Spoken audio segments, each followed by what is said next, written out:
अच्छा जी, इस वीडियो में हम देखेंगे हमारा जो सेटिंग्स का पैनल है ये कैसे चलता है। जब साइन अप करते हैं तो सबसे पहले हम अपनी कंपनी सेटल करते हैं। कंपनी टैब में हम आ जाएंगे तो कंपनी टैब में हमारे पास ऑप्शन होता है कि हम कंपनी का नाम और कंपनी की इंडस्ट्री क्या है। आप शूज़ में हैं, फार्मेसी में हैं, क्योंकि जो कंपनी आप यहाँ पर सिलेक्ट करेंगे आपको आइटम्स की एट्रीब्यूट्स उस हिसाब से मिलते हैं। अच्छा, इसके बाद हमारे पास करेंसी सिंबल है, वो PKR है। आप एड्रेस लिखेंगे, अपनी टैक्स रजिस्ट्रेशन इन्फो दे सकते हैं। इसमें आप अगर आप GST कलेक्ट करते हैं तो यहाँ पर आप डिफ़ॉल्ट रेट दे सकते हैं। ये लाजमी नहीं होता क्योंकि अक्सर लोग नहीं कलेक्ट करते, तो वो पर बिल भी हो सकता है, वो बिल में भी ऑप्शन आ जाएगा, आप आगे देख लेंगे। अच्छा, ये आपको फाइनेंशियल ईयर एंड का ऑप्शन आ जाएगा कि आप किस वक्त अपना ईयर एंड करते हैं, जून में, दिसंबर में या किसी भी मंथ में, वो आप यहाँ पर डाल सकते हैं। अच्छा, फिर इन्वेंट्री कॉस्टिंग मेथड्स आ जाएंगे। इसके अंदर हमारे पास दो ऑप्शंस होते हैं, एक वेटेड एवरेज कॉस्ट और एक five first in first out basis के ऊपर होता है। और ये आपको माइंड में रखना होगा कि ये आप एक ही दफ़ा सेलेक्ट कर सकते हैं पूरे अकाउंट के लिए। ये आप एक ही मेथड रखेंगे जो ऑटोमेटिकली अप्लाई हो जाएगा। जब आप इसको सिलेक्ट करेंगे तो ये आपको ऑप्शन देगा और आपसे पूछेगा कि जी दोबारा चेंज नहीं हो सकता, और ये होगा। फिर ये लॉयल्टी पॉइंट रेशोस है, ये हम CRM में डिस्कस कर लेंगे। और ये इनवॉइस के नीचे जो आपकी टर्म्स वगैरह आती हैं वो आ जाती हैं। इसके अलावा इसमें परमानेंट एट्रीब्यूट्स आते हैं, यानी अगर आप किसी आइटम के साथ कोई स्पेसिफिक एट्रीब्यूट ऐड करना चाहते हैं तो वो आप यहाँ पर उसको मेंशन कर देंगे, वो हर आइटम के साथ आएगा।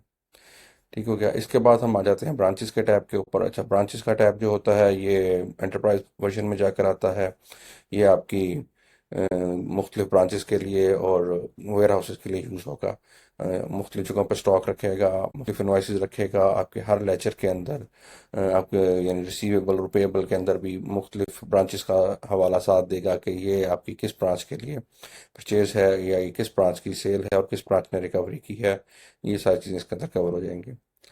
अच्छा, इसके बाद कस्टम रोल्स हैं। कस्टम रोल्स को हम बाद में देखते हैं, और हम इसके नीचे आ जाते हैं टेम्पलेट्स में। टेम्पलेट्स क्या हैं जी? इसके अंदर आप अपने बार कोड और QR कोड दोनों के टेम्पलेट्स बना सकते हैं। हमारे पास बार कोड भी जो सिस्टम हमारा ऑटो जनरेट करता है, QR कोड भी जनरेट करता है। इनवॉइस के टेम्पलेट्स आ जाते हैं इसके अंदर। इनवॉइस के अंदर आपके पास आ जाता है A4 साइज, A5 साइज, और जो हमारे थर्मल प्रिंटर होते हैं पॉसिबल है, ATMM नॉर्मली यूज़ होता है। और 58 mm भी बाज़ लोग, वो पतला होता है, वो कम यूज़ होता है, लेकिन बहरहाल इसमें ऑप्शन होता है। और यहाँ से आप जिस चीज़ को यूज़ करना चाह रहे हैं आप उसको यहाँ से डिफ़ॉल्ट कर देंगे तो ये चलेगा। तो इसके नीचे फिर यूज़र्स आ जाते हैं। यूज़र्स बड़े इंपॉर्टेंट होते हैं क्योंकि यूज़र्स हिसाब से ये ऐप जो है वो एडजस्ट करती है अपने आप को। अ, एक हमारे पास यूज़र टाइप होती है, ऑनर होती है, जो बिल्ट इन है इसके अंदर। ऑनर जो है, जब आप साइन इन करते हैं तो जब आप साइन अप करते हैं तो उस वक्त जो मेन शख्स आपका इसको साइन अप करता है वो यूजुअली ऑनर होता है। तो उसके पास ऑनर एक्सेस होंगे, उसके पास टोटल एक्सेसेस होंगे। फिर ब्रांच मैनेजर आ जाता है, इसके कुछ एक्सेसेस कम होते हैं। और ऑफिस मैनेजर ये मेनली मल्टी ब्रांच में यूज़ होता है कि जी वो एक हेड ऑफिस में बैठ के एक शख्स जो है वो सारे ब्रांचेस सेल्स को और परचेज को सारी चीज़ों को देख रहा होता है। उसके आ जाते हैं सिस्टम्स। और अगर आप ये कस्टम बनाना चाहते हैं तो आप कस्टम रोल भी बना सकते हैं कि किसी शख्स को आपको ख़ास चीज़ें देना चाहते हैं, कुछ को नहीं देना चाहते। मेनली बार ओनर और कैशियर यूज़ होते हैं। कस्टम्स आप यहाँ से बना सकते हैं। यहाँ से आप ऐड रोल में जाएंगे और आप ये इसको सिलेक्ट करेंगे कि जी रोल नेम है जो भी आप देना चाहते हैं। लेट से हम इसको कहते हैं कैशियर टू, और हम इसको कहते हैं कि इसको सेल मॉड्यूल होना चाहिए, परचेज भी कर सकता है, इन्वेंट्री देख सकता है। परचेज मॉड्यूल वाला शख्स जो होता है वो परचेज जब डालता है तो इन्वेंट्री डल जाती है, लेकिन इन्वेंट्री मॉड्यूल वाला शख्स जो है वो न्यू आइटम्स वगैरह क्रिएट कर सकता है। सेटिंग मॉड्यूल को कुछ छेड़ सकता है या नहीं छेड़ सकता, इस किस्म की सारी चीज़ें आप इसके अंदर सेटल कर सकते हैं। एक ही तो आप सेटल कर देंगे तो आप आगे उस शख्स को आसानी से रोल देते रहेंगे। अच्छा, इसके बाद हमारा इम्पोर्टेंट है जी डाटा इंपोर्ट। ये बड़ी इंपॉर्टेंट चीज़ होती है क्योंकि इसके अंदर आप अपने ऑलरेडी किसी भी सॉफ्टवेयर चलने वाला जो डाटा है वो एज अ CSV इसमें इंपोर्ट कर सकते हैं। यहाँ पर हमारे पास टेम्पलेट्स अवेलेबल होते हैं। जब आप टेम्पलेट को क्लिक करेंगे तो ये आपके पास डाउनलोड हो जाएगी। उसके अंदर ये सारे हमने लिखे हुए हैं कि ये रिक्वायरमेंट्स होते हैं। नेम होना लाजमी है। अगर आपने कोई ऑलरेडी पुराना SKU यूज़ करना है, आपके कोई बारकोड्स वगैरह लगे हुए हैं तो वो SKU और बारकोड इसमें डाल दिए जाएँ। कैटेगरी, सब कैटेगरी, यूनिट, यानी पीसीज में है या डजन्स में है चीज़, वो आप इसमें लिख देंगे। परचेज प्राइस और सेल प्राइस आप आइटम की देंगे, और आप यहाँ से उसको क्लिक करके इसके अंदर अपलोड कर देंगे और ये ऑटोमेटिकली आपके सारे आइटम जो हैं उसमें सेटल हो जाएंगे।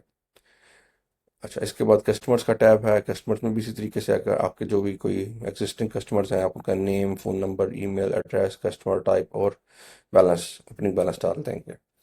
ठीक हो गया जी। यानी कस्टमर टाइप में रिटेल या होलसेल किस किस्म के आपकी कोई भी अगर कोई डिफरेंशिएशन है कस्टमर्स को डाल देंगे, अदरवाइज नहीं डालेंगे। नेम होना इंपॉर्टेंट है, नेम होगा तो अकाउंट बन जाएगा।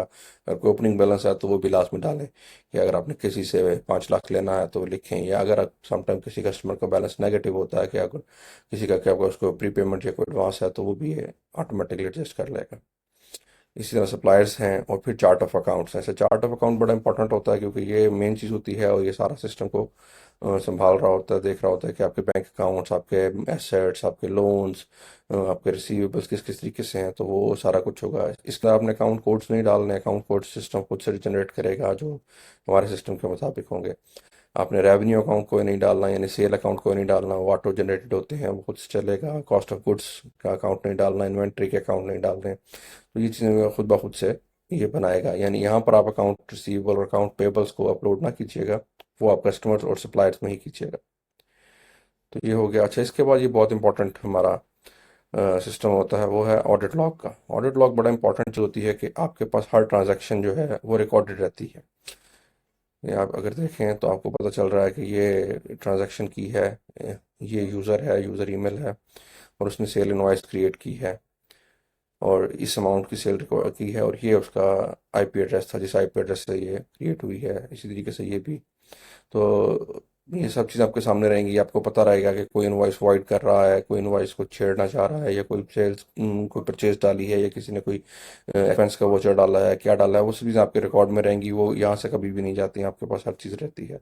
आप इसको एक्शन वाइज यहाँ से फिल्टर भी कर सकते हैं कि किसी ने कुछ चीज़ अपडेट की है या किसी ने कुछ डिलीट किया है या किसी ने कुछ वॉइड किया है, वो आपके सामने आ जाएगा। या फलां यूज़र जो है, ज़्यादा यूज़र होंगे तो आपके यहाँ सारे यूज़र्स की लिस्ट आ जाएगी। आप देख सकते हैं कि आपके कैशियर ने क्या एंट्रीज़ की हैं या आपके ऑफिस मैनेजर ने क्या एंट्रीज वगैरह की हैं। सब चीज़ें यहाँ पे क्लियर हो जाएंगी। डेट फिल्टर्स होते हैं, आप वो भी एडजस्ट कर सकते हैं।